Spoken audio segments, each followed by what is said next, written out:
देखिए राजीव जी, मैं राहुल गांधी के ही एक वक्तव्य से आज की चर्चा शुरू करूंगा। राहुल गांधी ने अमेरिका में एक सवाल का जवाब देते हुए भारतीय जनता पार्टी और कांग्रेस में तुलना करते हुए कहा कि एक होता है पावर, एक होता है फोर्स।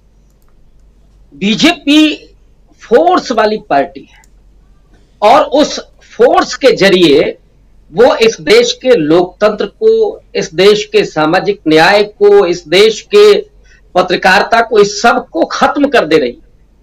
और हमारे पास है वो पावर जिसके जरिए हम संघर्ष कर रहे हैं। जैसा कि गांधी जी कहा करते थे कि जो अहिंसा है वो कायरता नहीं है। अहिंसावादी होने के लिए बहुत वीर होना जरूरी है, बहुत उत्साही होना जरूरी है। तो इसी से मैं इसको जोड़ता हूं, जहां आपने लिखा एक अकेला बीजेपी पर भारी। अब एक तो बोझ बन गया है और एक सामने बीजेपी के लिए बहुत बड़ी चुनौती बन गया है और दोनों से पार पाना है, आरएसएस को भी और बीजेपी को भी। सच्चाई ये है कि नरेंद्र मोदी ने बीजेपी को बहुत बोना कर दिया है। आप छत्रपों की बात कीजिए, कोई मुख्यमंत्री आपको ऐसा दिखेगा जो अपने बलबूते चुनाव जीत सकता है? उसमें केवल एक नाम अपवाद स्वरूप है, योगी आदित्यनाथ का। और हम सब जानते हैं कि योगी आदित्यनाथ अपने बलबूते खड़े हुए हैं और नरेंद्र मोदी के साथ उनके रिश्ते ठीक ठाक नहीं है। इसके अलावा चाहे आप गुजरात में देख लीजिए, आप दूसरे महाराष्ट्र में देख लीजिए, या और दूसरे जो राज्य हैं, हरियाणा में देख लीजिए, मध्य प्रदेश में शिवराज चौहान की क्या स्थिति है वो भी हम लोगों को पता है। तो कोई क्षेत्रीय छत्रप उन्होंने मजबूत नहीं रहने दिया एक अकेला भारी कहने के लिए।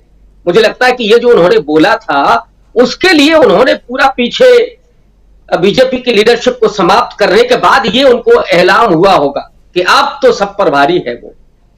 दूसरी तरफ आज आरएसएस कर्नाटक के चुनाव के बाद जो चिंता कर रहा है और उसने सीधे तौर पर कहा है कि हिंदुत्व और नरेंद्र मोदी के छवि और ब्रांड के जरिए चुनाव नहीं जीता जा सकता।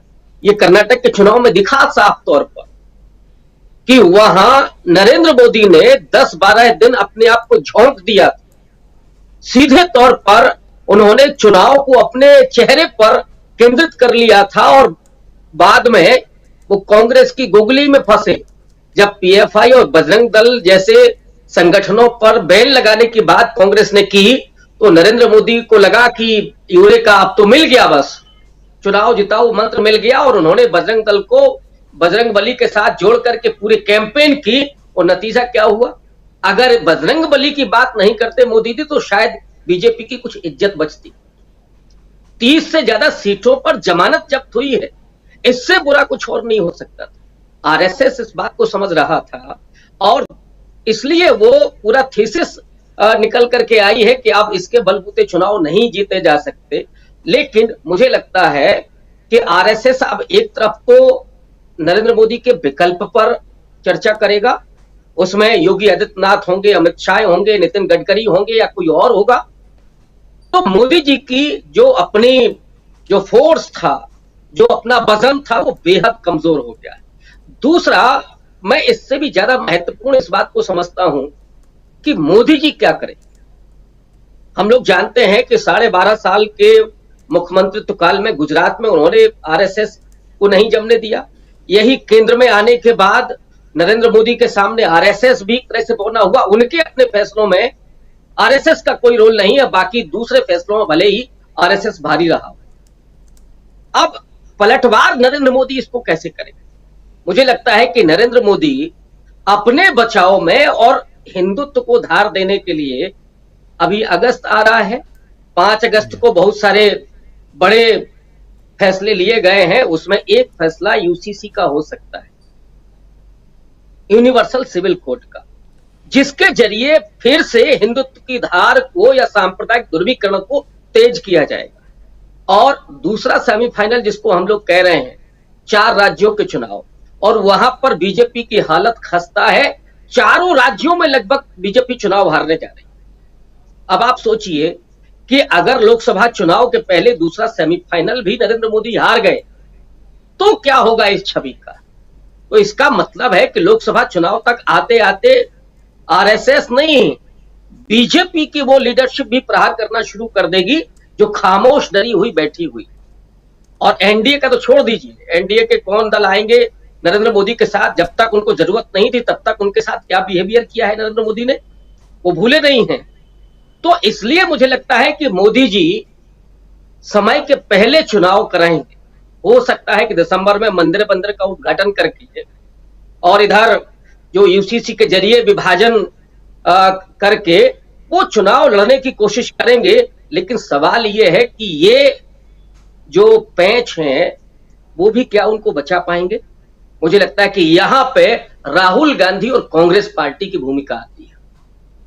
वो राहुल गांधी जिनके बारे में इस देश के मतदाताओं की नहीं बल्कि दुनिया के तमाम लोगों की धारणा बहुत अलग थी। जो अभी अमेरिका के लोग कह रहे हैं कि राहुल गांधी बदले हैं, मैं नहीं समझता। मुझे लगता है कि धारणा बदली है। राहुल के बारे में जिन लोगों ने ये सोचा कि वो चीजों को नहीं समझते हैं या कभी भी कुछ भी बोल देते हैं, अब उनको समझ में आ रहा है कि नहीं, राहुल गांधी ये हैं।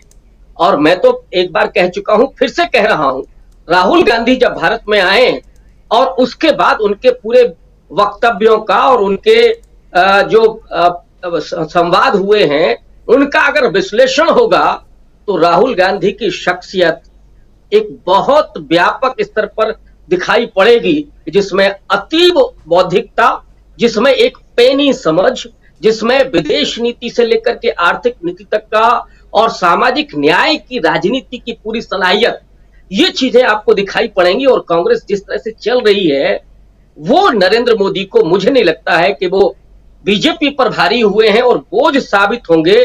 और मैं एक बार कह चुका हूं कि हर विचार का एक समय होता है, हिंदुत्व के विचार का भी अब समय अंत बिल्कुल निश्चित आ गया। हाँ, थोड़ा भी चलेंगे वो, लेकिन इसमें कोई दो राय नहीं है कि अब वो बिल्कुल कगार पर है कि वहां से उसको उतरना है, उसका पतन होना है। और इसीलिए मुझे लगता है कि ये जो आपने लिखा है उसमें मोदी बीजेपी पर बोझ साबित होंगे और राहुल गांधी बीजेपी और आरएसएस के सामने बड़े पावरफुल नजर आए। जी, तो इसीलिए ये एक और भारी, अब कौन एक है और कौन भारी है, कौन बोझ है, ये इसी का विश्लेषण कर रहे हैं दोस्तों हम, और समझने की कोशिश कर रहे हैं कि क्या बीजेपी के सामने बहुत बड़ी चुनौती पेश कर दी है राहुल गांधी ने। बीजेपी के सामने एक लंबी लकीर खींच दी गई है विपक्षी एकता के जरिए, जो 23 तारीख को हम और